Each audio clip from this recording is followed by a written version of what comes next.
when we talk about the 4 Ps, right? Proficiency, profit, purpose, and passion. If you live a life without purpose, you are just a ghost in a shell. I would never ever recommend anyone to start a business or entrepreneurship if you want to be rich. It will never ever happen. It's a lonely, tiring journey. If you just remove yourself, that is running away. Oh, wow, this feels like a therapy session. Yeah, I built my company until she...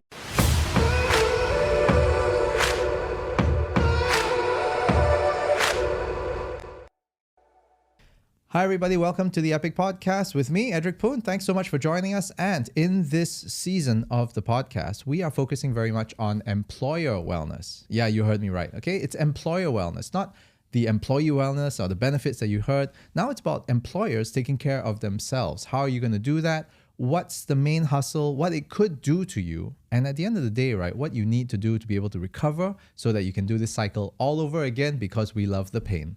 In this episode titled Sabbatical, we'll be looking into what it takes into running a business and, of course, taking a break and what that can do for you. Does it open more doors or does it just make you lazy? That being said, we've got Jeremiah Su in the studio today. He is a community builder, a co-founder, and in his own words, chief cheerleader.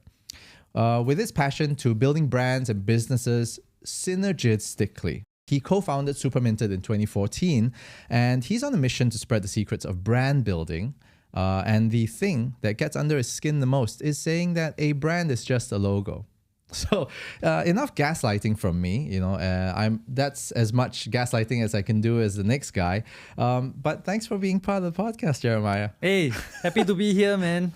Let's start from the beginning. Give me the skinny, okay, on... what's the abridged version on what led to co-founding Superminted, or at least what it was called before Superminted? Okay, good question. So, abridged version, quick summary. I started my company, Cinema Verite Pictures, in 2014, right? And back then, it was just a video production company. So, we would do anything video related from TV to movies, interstitials to eventually digital. And then in 2019, I met this other branding company because of a common client. We were serving this food delivery client that you can find in the animal in Australia. And we were doing the videos for them. This branding company called The Outsiders Co. were doing the social management. So this food delivery company said, hey, mix, talk, and then figure out our socials. Because it was very, very separated. We were doing the content, they were doing the management. So I met them, I vibe with them. We've got this same this hustle vibe. And 2 years later in 2021, I'm super lazy, okay? And when I say I'm lazy, I want to work until I don't need to work anymore, right? So I told them, let's merge, let's merge and amalgamate because we produce content, you do brand. Together, we'll become a powerhouse, and then eventually we can sell to a network agency, right? So I was selling them the dream of exit. And 2021, we came together, and it's been 3 years since. But in total, I have been running my company or a company for 10 years. Before that, ran a t-shirt company for 2 years, and then before that, worked with Mr. Neo on Our Boys to Men and a lot of other freelance stuff. And before that, I was in MediaCorp. So I've been hustling and working this entire time to the point where just 4 months ago, like you mentioned, I wanted to take a break. I wanted to take care of myself, so... Yeah, but that's the thing, you've been in the hustle so long, right? At what point do you actually get this idea whereby you just go, wake up one morning and I got to pack it up. I don't want to be the head honcho anymore. I don't want to make decisions. I just want to pack it up. So, what came over you? I like to say the Holy Spirit, but let's not talk religion right now. But okay, everybody turn to your Bibles now. I forgot to bring mine, okay? But they're e-Bibles now. Thank you very much. I've got the Bible tattooed on me, so... Okay, so are you like Prison Break, but gospel version? No. You got layers. Oh, no. Nothing like that. Scripture Nothing on like your that. back. Oh, I do have scripture on me. But that's a different podcast for a different day. Sure. Now, to answer your question, right, it wasn't one fine day when I woke up and be like, oh my goodness, I need to take some time for myself. It was more of like a accumulated process, experience, and journey. But I would say if I can distill it down to an acronym, it will be 4 Ps, right? You're a very marketing person. I must be 4 Ps again, huh? Sorry, for those who don't know, okay, if you're in the marketing, go and go and figure out what's the 4 Ps. It's a very old concept, the 4 Ps of marketing. But this 4 Ps for me is more of like the creator ikigai, right? There is profit, there's proficiency, there's passion, and there's purpose. So when I first started my company in 2014, I was young, hung, full of cum, right? And then I wanted to make money. I wanted to be a millionaire. I wanted to live that lifestyle, right? So I was driven by profit. And because of my proficiency from my time in film media studies in Ngee Ann Poly, then going to MediaCorp and then freelancing on all of these different media productions and then eventually starting my own company, I built proficiency. So I used my proficiency to earn a profit, right? And back then, my passion was money. The accumulation of money allowed me to live a lifestyle that, should I say I currently live? No, that I liked, right? But then the one aspect that was missing was purpose. So doing this for 10 years, right, I realized, okay, the profit will always come somehow or other. Maybe because I'm very lucky, people like me. No, but it will come, right? When you set your mind to it. Proficiency, yes, I have built up a slew of knowledge and a wealth of understanding with marketing, with branding, with content. But then during this time, right, 3.5 years ago, which is COVID 3.5 years, helped me with math. 3.5 years ago, 2020. 2020? Yeah, 2020.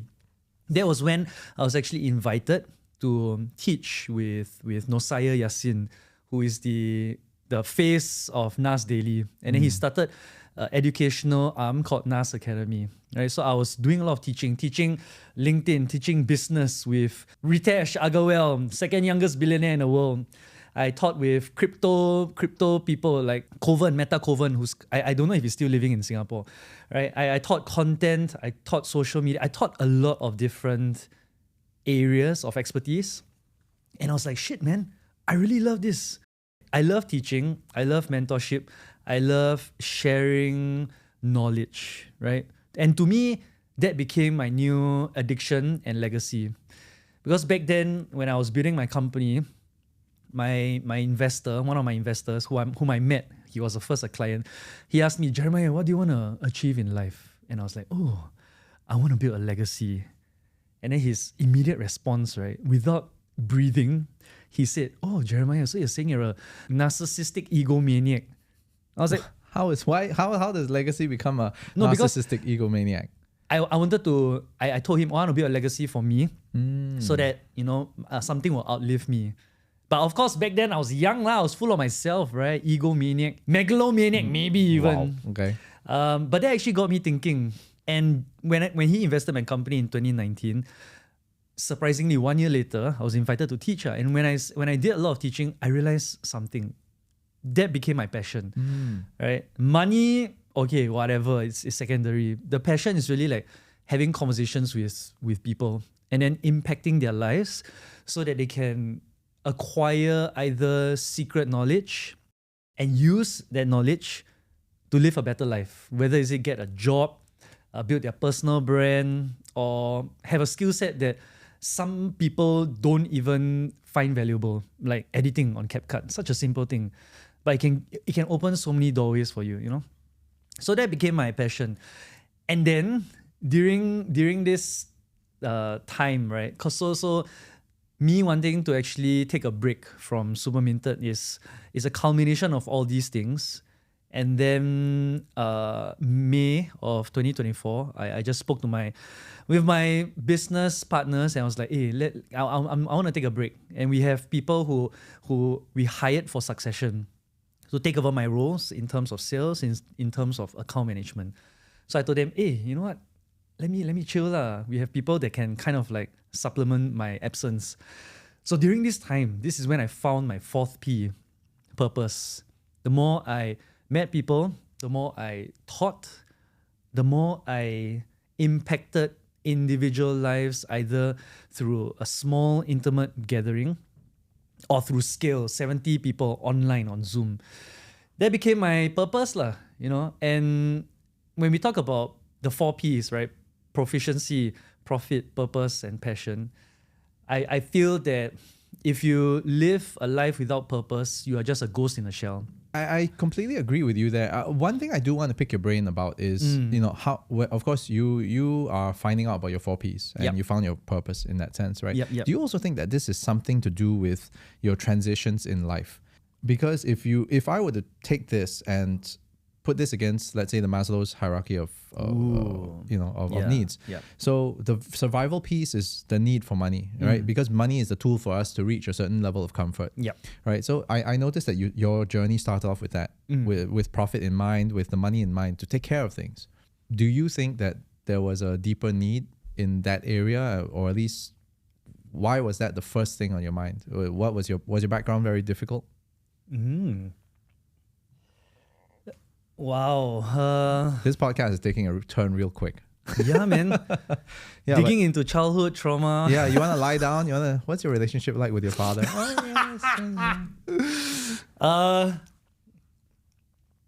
Okay.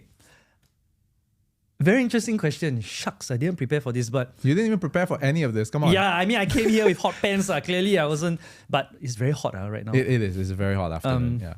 To answer your question, I think that yes, certain elements in anyone's life can cause you to grow up a certain way. Whether it's upbringing, culture, even parenthood, right? Sorry, parenthood as in parentage. Yes. I feel that when I was growing up, I always tell this story and it's hilarious. I find it fucking hilarious. In primary school, I will go to my bookshop, the canteen bookshop. I'll buy country erasers for $2, and then I'll sell it to all my idiot classmates for 50 cents per rubber. Right? And then how many countries are there in the world? Someone tell me. I don't know, but it sounds like you made a lot of money that time. Yeah, for a 2-year, not 2 year, primary 2 little shit. Hey, I swear a lot. Is it okay? It's fine. I'll just put it. I mean, that's what the E in EPIC stands for, explicit, I suppose. Oh, okay. Yes, okay. So, yeah, I will do that. And on top of that, I used to really like comics. So I have X-Men comic books. So what I'll do, I'll take tracing paper, put it on top of the drawing, trace out the drawing, and then sell to idiots for like $5 to say, oh, I drew this original drawing. But I mean, back then I was really very business minded. And I think I got it from my dad because he was, I would say he was very entrepreneurial, but not the business kind of entrepreneurial. He taught you the value of money, I would assume. No, he taught me the value of knowledge or secret knowledge. Okay. What do I mean by that? This is not rich dad, poor dad nonsense. No. But he as an individual, he has 3 degrees. He has a degree in construction, he has a degree in architecture, and he has a degree in law. But then it didn't stop there. As I grew up, he also pursued a degree in psychology. And with all of these different acquisition of knowledge, right, it opened up doors for him, right? From doing office work, he eventually, not to say his story very short or whatever, but just to summarize, he became a GM of a very, very well-known construction company, which built like half of Sentosa Cove and a lot of big projects that you see out there. Wow, okay. That actually, when I saw his growth, that inspired me to like, I also want to be like that. And growing up, we weren't super well-to-do, right? My mother always said like, go McDonald's is a treat. Back then. And then when she buys stuff for us and then we don't appreciate it, she will like, be damn pissed. She bought a whole encyclopedia book, as in, what do you call it, a catalog. Me and my brother like didn't even touch it. And then she's like, I spent so much money. Yeah. 6 months of my salary buy this for you. Hey, it's very expensive. Those I know, but that also kind of like Say sorry to your mother now. Oh, sorry, mom. I love you. but that taught me the value of money, right? That everything that you spend or invest in, you shouldn't take it for granted. So I wanted to build my way so that I have that. I always say this, but then when people hear it, they say that, wow, Jeremiah is full of himself. But I always say that money allows you to have power, right? Rise up to a position of power and the power to influence. Poor people has zero power to influence because why? In a hierarchy of needs, they're taking care of themselves. They need shelter, food, and water. Yep. But if you build a way to self-actualization, this is when you can give back to society and impact. So hopefully that answers your question. You went through a lot of challenges. You made yourself very uncomfortable, right? But did you realize that it was uncomfortable for yourself, or you felt like it was just easy for me to get through these 14 years of running a business? No lah. Nothing ever worth building or acquiring is ever easy lah. Yeah, it's a lonely, tiring journey. It's definitely the worst. I would never ever recommend anyone to start a business or entrepreneurship if you want to be rich. It will never ever happen. And I even had a conversation with Serin Tsai, who's one of the co-founders of Speed Dog. They had a pre-series investment round of 28 million. Not even Series A, it's pre-series, right? And I asked her, so Serin, how do you feel now being rich? And she was like, no, I'm not rich. I'm far from rich, Jeremiah. Everything goes back to the company. I have such a miserable life. And being an entrepreneur is a surefire way to get into poverty for the first 5 years at least lah. Right? Because you need to hustle, you need to put in your blood, sweat, tears, your investment of time, capital, and even heartbreak into something that you are sacrificing for. Yep. And in that process, you will lose friends, you might lose family, you might lose a lot of things, to trade for that outcome or that eventual Elysium, So yeah, this period of time has been difficult for me, but I think I was very, very fortunate because I always had support systems as I was building my company.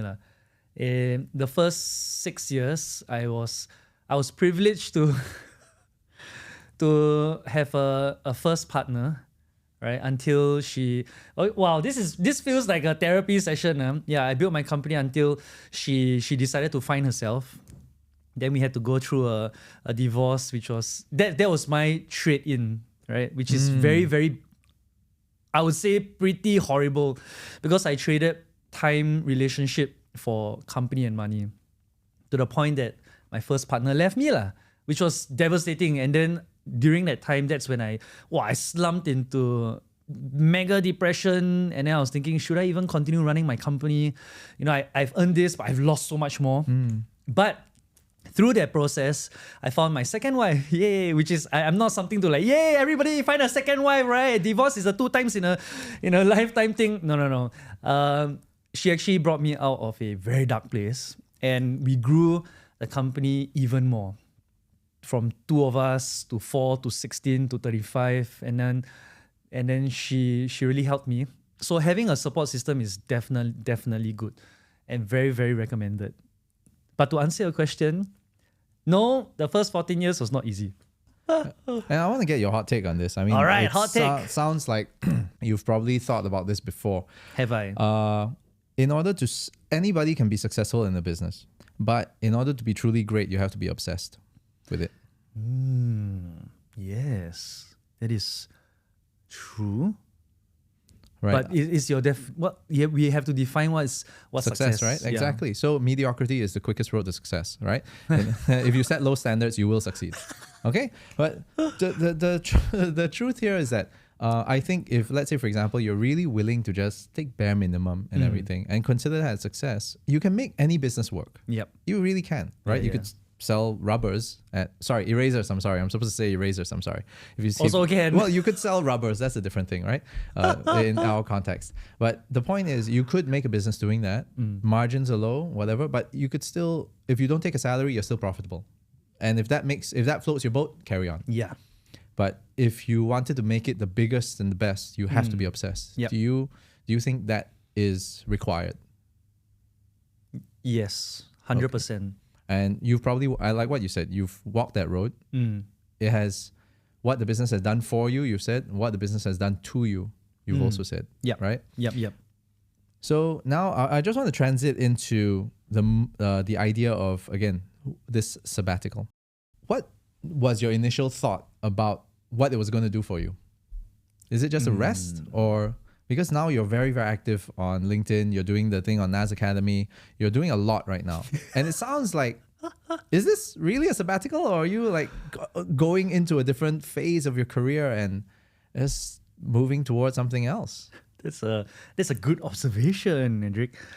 Well, during my time building CVP and then eventually becoming Superminted, I agree, it was an obsession, right? Obsession to quality of output, because I'm a creative, I'm a craftsman. I really value the quality of the craft.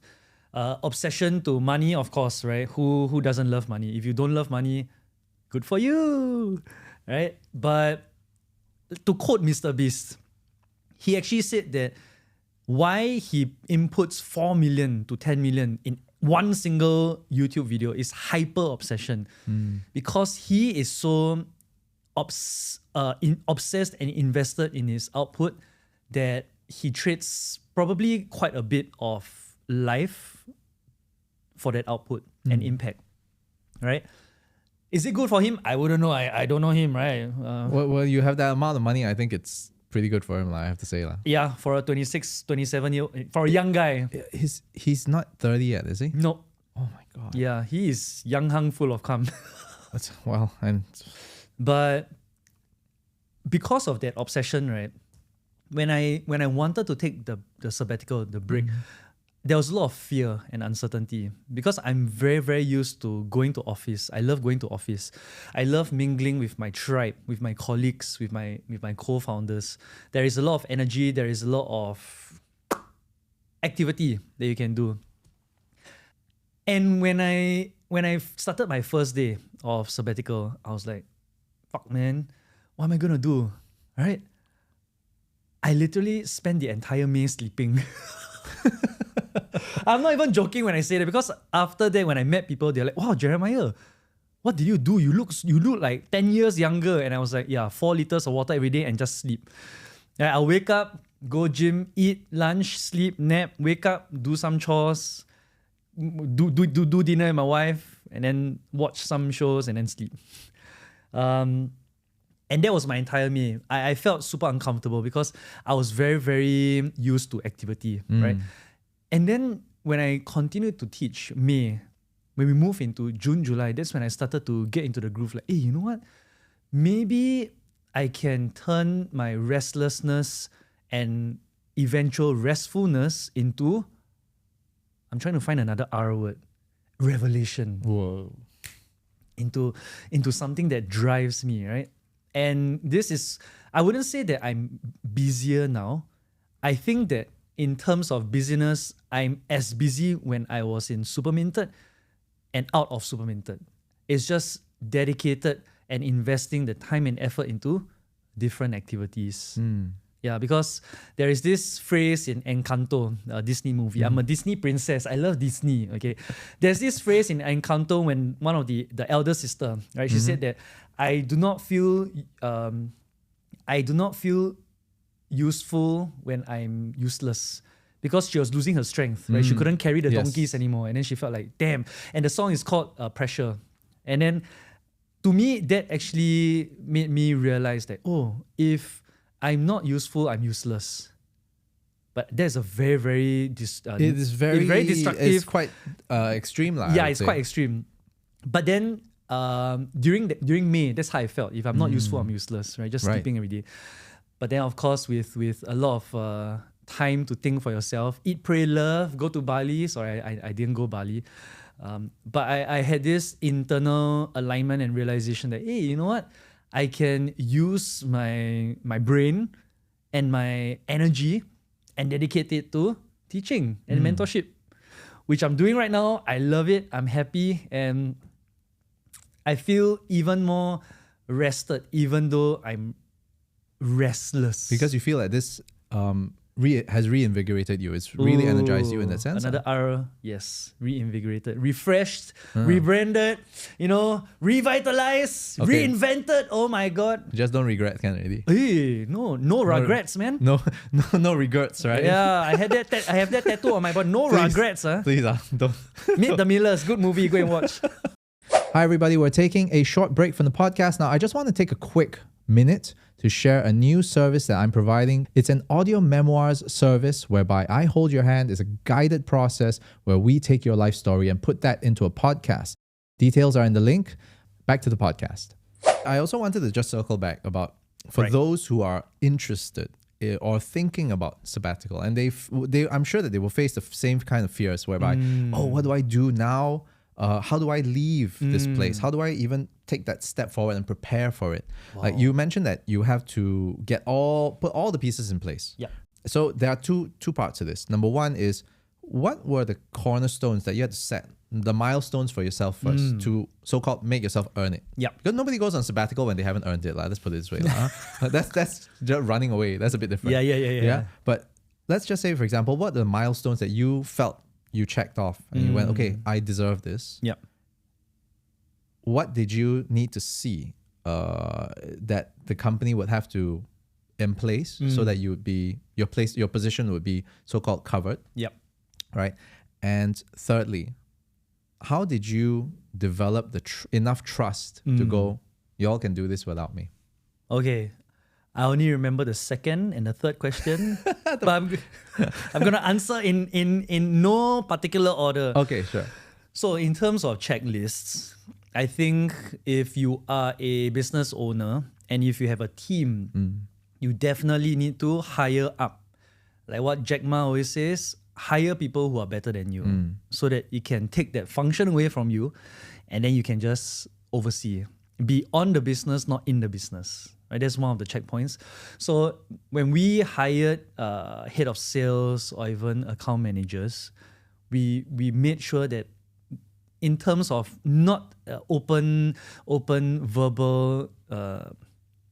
I didn't tell them that, I want to hire you because I want you to take over my function, right? We just had certain checklists in place to ensure that they are good, right? Attitude, behavior, and culture.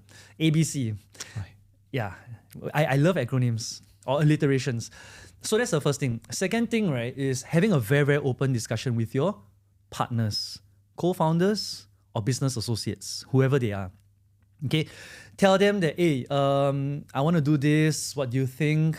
And if they agree, then okay, let's have a roadmap or a plan so that we can lead towards that succession or eventual exit. Right? So have a very, very open, honest conversation.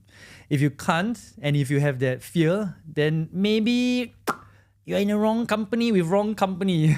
Okay, but there's a different conversation.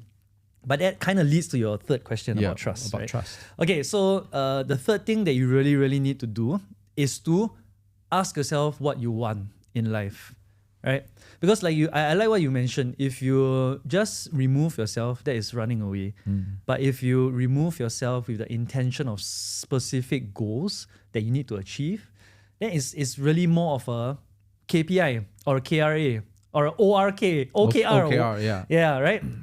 And I think to answer your second question, right, leading up and preparing for this sabbatical, I actually met 3 people. Okay, Willie Chua, who used to be from Adidas, used to do fashion and education, and then he also took a break and to kind of like realign himself.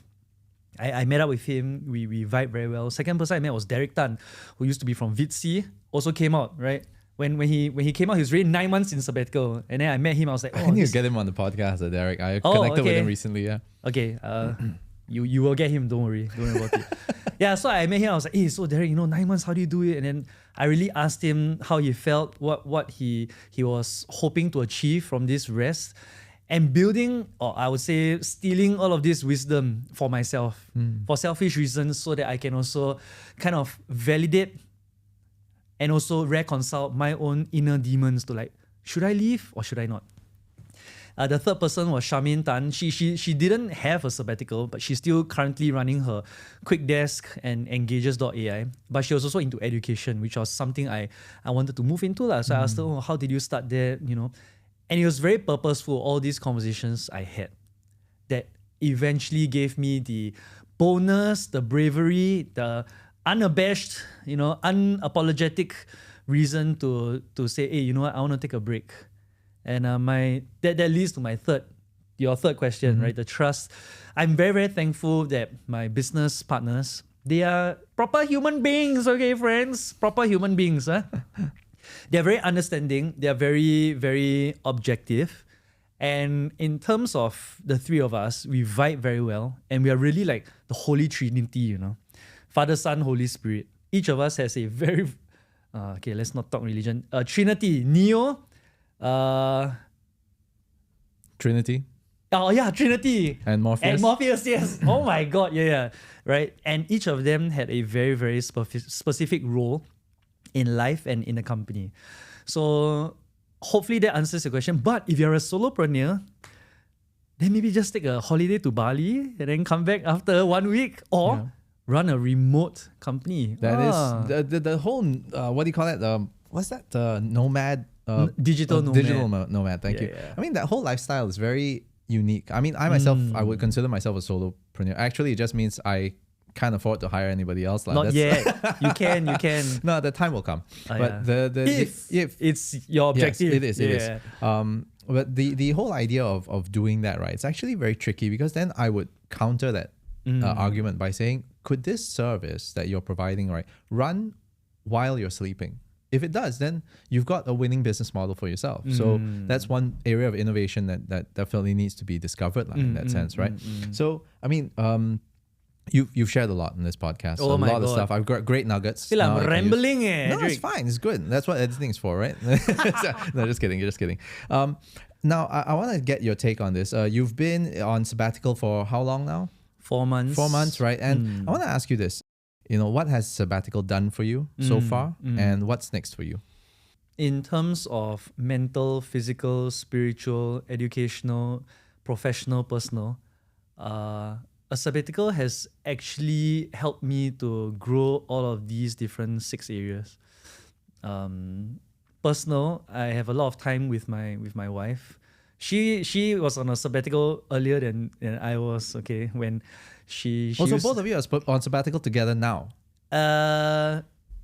During this period, yes. She was on Oh. sabbatical since January when Vice closed down, and then she was like, I don't know, you know what? Let me chill for a bit. Right. Yeah, so we hang out a lot, which is fun. And generally both... Sorry. Think whatever you will with that information. Okay. Professionally, I feel that being apart from Superminted has also allowed Superminted to thrive in a different sense, right? With the absence of one of the main cheerleaders, how can they survive and be self-sufficient? Spiritually, I feel like I've had a lot of very, very interesting conversations with people like yourself or people that I meet, where it adds to my overall understanding of ikigai, right? And also purpose, which is a very, very spiritual question to ask yourself and to have an answer, right? When it comes to physical, damn, I go to the gym like 4 or 5 times a week now, man. Because why? I have so much time. And also, it doesn't hurt to have a nice body, right? For the hanging out sessions, right? Yes.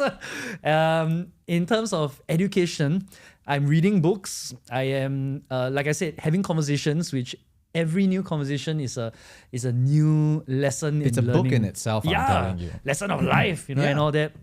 And what have I talked about? Personal, professional, spiritual, physical, mental. Oh yeah, mental. I'm not mental anymore. Oh, you can't say that, right? No, basically what you're saying is that were you actually you feel that you were quite neurotic back then or something? What was the thing? And now you're saying that you're not mental anymore. Let's unpack that a little bit, please. Okay, I would say that this break has allowed me a bit more clarity. Because back then when I was in Superminted, it's really day-to-day chasing the revenue goals, chasing sales, chasing clients, right? And then even on weekends, I mean, as a right, as a founder, as an entrepreneur, as a Never self-starter, the hustle never stops. But during this break, when I slept the entire month of May away, like Snow White or Cinderella, or one of those princesses that slept until kana kissed lah. Either that or you slept because you got a prick. Sorry, never mind, let's move on. Yes, right. I needed that. I just needed to say it. Sorry, it was there. It was there. I needed to say it. Sorry. Yeah, a lot of clarity, a lot of individual internal understanding, right? On, like I said, the 4 Ps, which I feel is very, very empowering, very uplifting, very powerful. So during this sabbatical, there were a lot of benefits that I experienced. But one of the disadvantages is something you mentioned right at the start of this conversation, which is laziness, right? I became very, very used to this idea of like, oh, you know what, wake up at 9 or 10 or 11 or 1, or, you know, staying up every Friday. I will go karaoke with my friends, sing Disney songs, right? And then after karaoke, go to Zouk or Maki and end the day at 6 a.m. right? My God. So there wasn't really a lot of discipline. There was a lot of villainy. And that was kind of like, maybe that's why my entire month of May I slept, because I was inebriated half the time, right? Do you even remember it was the month of May? That's how we got the question. I think so, right? But then, yeah, that laziness is something that you really need to be aware of, because discipline is permanent. Motivation is temporary, right? And if you do not have discipline and you live on motivation, then motivation can turn into laziness if not acted upon. So now I try to live life with a bit more routine, waking up at certain timings, and then ensuring that I have a list of to-dos and activities that I need to accomplish within the day. Or try not to leave it to the next day, because then it will become like a complacency, right? So yeah, those are just the pros and cons of taking a sabbatical. Appreciate everything that you shared. Lots of nuggets that I can take back. I mean, this was in itself nuggets and rubbers. Oh yeah, this is an absolute masterclass for me. Okay. Now I want to just do a very quick fire session with you. Yes. Okay, which we do on every podcast. Okay. Let's so go. we 10 questions with Jeremiah. Are you ready? Okay. So first question is, one word you love the most. One word I love the most: purpose. Purpose. One word you dislike very much. Influence. If you could have a conversation with one person, dead or alive, fictional or non-fictional, who would that be? Adolf Hitler. Interesting. Okay. Quick question. What would you ask him then? Why, bro? Who bullied you into like committing genocide? Okay. And what do you say to yourself in the mirror every morning? You are fucking amazing, bro. Love it. Slay the day. Slay the day. Oh no, actually, okay. I'm gonna rewind all that. I don't know if you can use that shit. One thing I always say to myself is, here for a good time, not a long time. That's what I say to my wife. Oh! Beep, beep, beep, beep. All right. So anyway, moving along. So this is really explicit. This and a lot of nice, good humor here. Okay, name one superpower that you like to have. Wisdom like Solomon. Favorite dish to eat. Ooh, burgers, man. Favorite travel spot or the next travel spot you want to go to? North Korea. Not favorite, but I would love to visit. Interesting. All right. Something in the arts that you've always wanted to do but yet to do so? Oh, theater. Because I'm dramatic as fuck. Slay queen. So, what does retirement look like to you? Doing what you like without worrying about income. Okay. And how... Okay, this is pretty much against what you said earlier on, but how do you want to be remembered? What's your legacy? On my tombstone, I'll probably put here for a good time, not a long time, but Jeremiah was an individual who lived without regrets. Okay, so taking that to the grave. Yeah. Okay, wonderful. That being said, thank you so much for joining the Epic Podcast. Really appreciate that. And of course, Jeremiah, thank you so much for being here. Now, that camera's yours. How do you want people to get in touch with you and what do you want them to know? So if you want to reach out to me, I'm very, very active on LinkedIn. You can find me at the Jeremiah Su. Okay?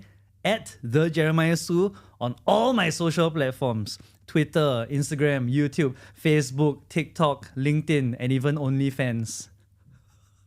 But also, if you're interested to be part of a group of like-minded people so that your own journey is not lonely, if you're a self-starter, business owner, executive freelancer, or startup founder, or just someone who's hustling, you can join my community called The Beyond, where we talk about bringing your brand and business beyond borders. Okay, so you heard it first here on the Epic Podcast. And once again, if you're lonely, please continue to listen to this podcast. Really appreciate you. Thank you so much, and we'll see you again soon. Bye-bye, everyone. Bye! Mic drop.